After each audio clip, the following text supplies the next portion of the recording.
Hi, everybody. It's good to be home. Our next congressman. Yes, the next congressman. Hey, so this isn't about me. This is about these candidates that are here. And one of those candidates I've worked with very closely over the past 4 years. I've been on the floor with her every session for 173 days, and in last session, longer. This is one of the very few Republicans, conservatives, that are down at the Capitol that are fighting for you, and I'll tell you why she is fighting for you and how.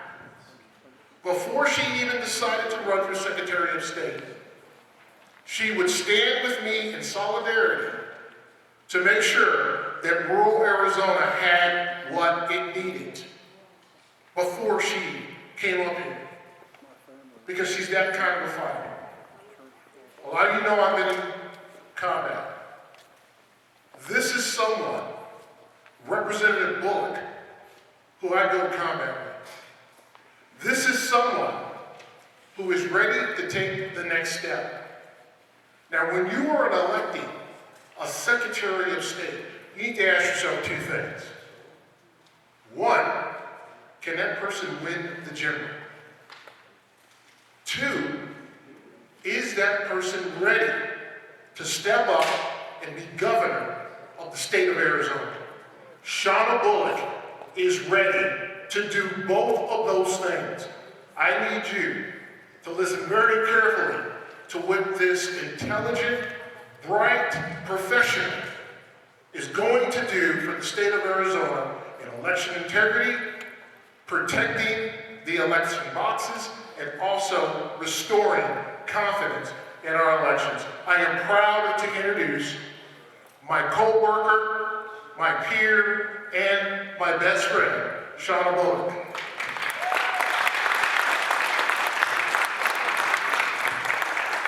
Wow, I wish I could bring Walt everywhere with me.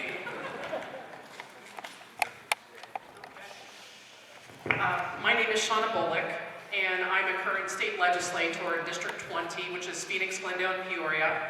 And I just wanted to give a shout out about the Freedom of Information Act that you guys were talking about earlier. I have them from many of the counties, all about the grant money that was funneled in from the Zuckerberg dollars to the federal government dollars. So I served on the House Elections Committee my first 2 years in the legislature. I also served on the Federal Relations Committee in Ways and Means, and this last time I was elevated the chair of Ways and Means, where we were pushing back against any tax increases that were coming in. I moved to Arizona over 20 years ago because this was Goldwater country. And I have 2 children who are 17 and 19, and I am protecting them from the future of the Democratic Socialists and their agenda that's coming out of Washington, D.C. I spent some time in D.C., so when I see folks like Walt and Mick that want to go to D.C., we need to make sure that they have all the resources that they have once they get there and get elected and back them up. I worked at the Heritage Foundation for about a year on education policy. I have spent over 20 years in the school choice movement, making sure that we have educational freedom for our children, whether they're low-income, special needs, or foster care kids. I've been there. I've battled the unions for over 20 years. I moved out here because it was a right-to-work state. Being from outside of Pennsylvania, Pittsburgh, Pennsylvania, I watched the unions destroy my family. And they just kept destroying them, and I said, I'm never gonna ever move back there again. I have the same values that I was raised with back in Pittsburgh, Pennsylvania, very soul-of-the-earth people that they are. When I travel outside of Maricopa County, I feel like I'm at home. Every time I come up to your district with Walt, this is my 3rd time up here, I feel like I'm back in South Park, Pennsylvania, where I'm from. 10,000 people in my little town. So I'm gonna tell you a little bit about my family, since you guys haven't met me before, potentially. So I have a daughter who's 17. She is a junior in high school, and she's on the pre-med track. My son is 19.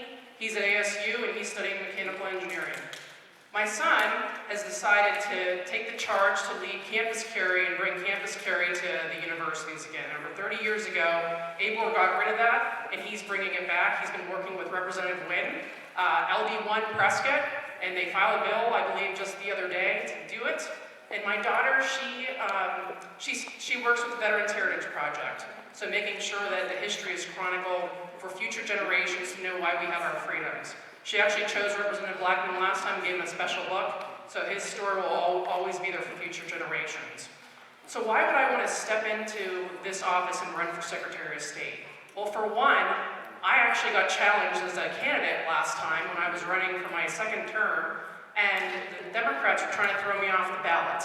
So after I won my lawsuit, thank God, I did a public record request on the Secretary of State's office and can see the email exchanges between Rupali Desai, who is a Democratic attorney here in Arizona that gets all the crap put onto the ballot, the various initiatives, and I can see them working hand in hand to throw me off the ballot. So when people ask me if we have honest and fair elections, I say, I don't know. I explain my story. People think I live in a P.O. box because I use a P.O. box on all of my public forums. I'm married to a judge who oversees death penalty sentences. Why on earth would I want to have my home address out in the public domain for crazy people to show up at our house and potentially shoot and kill someone in my family like they did back east? So honest elections, I'm not sure if we have them here. So stepping up and making sure that we're restoring election integrity is one of our main goals. The federal government sends so much money to the states, and I'm a firm states' rights person. My license plate is Stop Fed. I've had it for about 10 years at this point. They send us so much money to administer our elections, yet they run bills, HR 1, S1, and so forth, whatever the number, iteration, or whatever they're hiding in the NASA bill, they're trying to take over our elections. They're trying to take the power away from the people. I don't identify with New York City voters or LA voters. I basically think middle America should be the ones that have the voice, not these big cities that we have on the West Coast or the East Coast. I'm from the East Coast. I love my family. I might not think like them, but I got out here as soon as I possibly could. And to me, making sure that we're keeping our voter rolls clean, which they're not being cleaned up right now. As you may know, the former Maricopa County Recorder Fontes, who is a Democratic nominee or candidate for Secretary of State on their side, when he ascended into that position a few years ago, Helen Purcell, the former county recorder, she had all of these forms that she had not processed. He took it upon himself to dump all that stuff into the Maricopa County system, even though there was information missing. So this is a potential candidate of mine come the general election. I will always be a rule abider. I will make sure that whatever the statutes are, we're following them. This election procedural manual garbage that Hobbs just tried to get away with, thank God the AG and the governor stepped up and stopped it, because they were trying to get their wish list that they can't get done back in Washington, D.C., shoved into this manual. So anybody in this room that volunteered for the audit or sent comments in, you guys are the reasons why I'm running. You fuel my campaign. I get so many emails encouraging me to keep going. So Mr. Blackman and I received about 57,000 emails between the November 20th election and January 1st. I only know how many I got because I had a public record request from some left-wing reporter that didn't believe me that it was over 30,000 emails. I'd stopped counting. I had COVID last year, so I was recovering and not counting the emails coming in. So to me, I'm going to be one of those individuals that will be sitting in the office, making sure it doesn't matter if you're a Patriot Party, Constitution Party, Independent, what have you. I don't care what your political affiliation is. I want you to be able to trust the outcome of the election. I want to make sure that we have enough poll observers in there, they're getting the proper training. As you may know, this office has been closed for almost 2 years now. Everything from the business filings in the state, notary services, they're all closed right now. Thank God you can go to Service Arizona's website and actually update your address, because if you had to do it through the office, they're not returning your phone calls. There's a lot of individuals in that office that haven't been working inside that office since they shut everything down. That office needs to be open.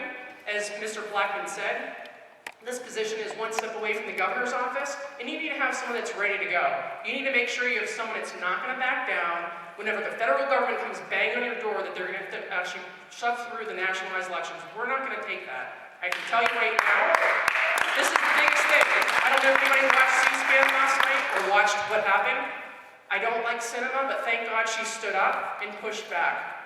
Blowing up this because they don't like what we're doing here. I had an elections and parity bill last year that would have reinserted the legislature back into the process as outlined in the U.S. Constitution. And I had death threats, and I was called a fascist as a result of it. Why? Why? I had several election integrity bills they wouldn't let me hear last session. So this session I've decided to break them all apart and run them as individual bills. And I today released my roadmap for election integrity and restoring it. and it includes some of the provisions that I had included in these bills last year. So what I did last year before session, was to work with the Trump attorney, Alex Colladin, and some poll workers and poll observers and PCs who were at the polls before the election, during the election, and the tabulation process, and asked them things that we could fix. These are all in my bills. These are all ideas that we believe that would fix the holes that currently exist, including more transparency, making sure that you actually know how many ballots are being printed, mailed out, cast. Online, in real time, you can actually see things happening. If there's a computer breakdown or a power shortage for the live feeds that we were going to potentially have for the tabulation, if somehow they go out and the election officials are not fixing the problem, they would not be able to run for office for another 10 years. You got to hold people accountable. You have people that are in there right now that are not doing their job, and I want to make sure that we have everybody that's trained. We need to increase the poll workers, the poll observers who are in there. My own precinct where I live and work on election day, we had one Republican inside. One. Everybody else was a Democrat. So my name is Shawnna Bolick. I'm running to be your next Secretary of State. We need to make sure that we have full election integrity, making sure that we're saving the Electoral College. When my opponent is a huge national popular voter supporter a couple years ago, I think he stepped away from it at this point, but he's dead step into it. President Trump would have never been elected if we had national popular vote. Again, my name is Shawnna Bolick. I'm here for, I think, 3 or 5 more minutes for questions. Something like that? Yes. I'd like to get rid of all the machines. I think if we're going to have any tabulation machines here, in addition to hand counts, all machines have to be manufactured in the United States. Nothing on the machine should have any capabilities to be connected to the internet, no wireless capabilities, any of that stuff. I had a guy that came up to me a few months ago, and he told me, this was over in the West Valley, down in the Phoenix area, he told me that he was one of the individuals that walked the cartridge in to the tabulation center on election day, and there was no chain of custody. When he got there, no one was waiting for him. They didn't believe that he was supposed to be showing up. He didn't sign anything over. There was a broken process. Parts of our elections were rigged last time. It's not a surprise. Ms. Blackman. So I'm going to ask you the same thing I asked Mark Fincham, and I was really irritated because his answer was not complete. I don't care what anyone says, it was not complete. We keep hearing and we keep having people send out emails saying, we need money to decertify the election. But after reading and doing my own research, even with the federal election, he says invoke the 10th Amendment. That's fine. Don't you still have to have 2/3 of the House and Senate? So, I don't see anywhere in the U.S. Constitution or the Arizona Constitution that allows us to decertify these elections. If we could, we've done it in 2000 and 2016. The Democrats would have done it. These individuals that are walking around campaigning across the entire country saying that we can decertify the election, they're lying to you. They are preying on you for campaign cash. We're seeing it here in Arizona and we're seeing it in other states. The Democrats are always well-funded and have better resources than we do. We're always outgunned by them. We're wide awake right now, and I know no one's sitting down until this next election. But you cannot decertify the election. You might be able to nullify it, but once you actually send those electors to Washington, D.C., you can't pull them back unless D.C. allows us to pull them back. I don't know. I'm looking at Congress, I'm looking at the U.S. Senate. Do we have a majority there? I don't believe it can be done. Yes? So our best bet would be to have everybody, instead of like when Wendy said, email your legislators, I would think that we should be emailing Mark Brnovich, our Attorney General, and saying, why aren't you filing charges of prosecuting, right? I can give you a quick update on what I know. So I do know someone in the Elections Integrity Unit. They give me information whenever I ask as much as they can possibly give me without, I guess, putting them in a bad situation. They receive the information from Cyber Ninjas. They receive the information from Liz Harris in her canvassing report. And I met a very sweet young lady earlier, and she has the medical one, so I'm happy to connect you with those folks too, so you can send what you received. So essentially, whenever you have all this information that's being dumped into their office, they are working to figure out what's what and who's who. Some of the individuals that they sent over to them and saying that they don't exist or they died or why they still in the voter roll, some of them are seniors, some of them are juniors. They're just making sure that they are crossing their T's and dotting their I's before they have any criminal charges. Keep this in mind. When they came after me to throw me off the ballot, they were doing it for a reason. Now, the left is making sure that we have no attorneys on our side to help us. Part of the problem in the AG's office right now, in different departments, the Democrats have leveled all sorts of complaints against them with the Bar Association. They're hamstringing these people so they can't do their jobs. They're making sure that whenever it comes time that we need them, we're not going to actually have someone that steps up and helps us.